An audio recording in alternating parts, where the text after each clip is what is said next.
जय शिवराय, जय भीम, जय संविधान, जय महाराष्ट्र। आज जळगाव पश्चिममध्ये वंचित बहुजन आघाडीची बैठक घेण्यात आली।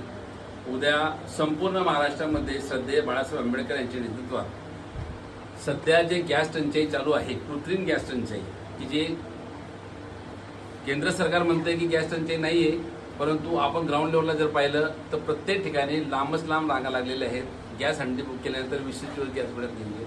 बऱ्याच घरांमध्ये स्वयंपाक होत नाहीये, उपाशी लोक झोपत आहेत। या संदर्भात उद्या दिनांक 6 एप्रिल रोजी दुपारी 12 ते 2 वाजेपर्यंत जिल्हा कार्यालय जळगाव येथे कलेक्टर साहेबांकडे मोठ्या प्रमाणात निदर्शन करण्यात येण्याचे ठरलेलं आहे। तरी या निदर्शन कव्हरेज करण्यासाठी माझी विनंती असेल, जळगावमधील सर्व print media, electronic media, social media यांनी आम्हाला मदत करावी। कारण लोकशाही जिवंत राहण्यासाठी लोकशाहीचा चौथा पाया आपण आहात। तरी आमच्यापेक्षा असे राहील की आपण सर्वांनी तिथे येऊन ही आमची बातमी कव्हर करावी। धन्यवाद।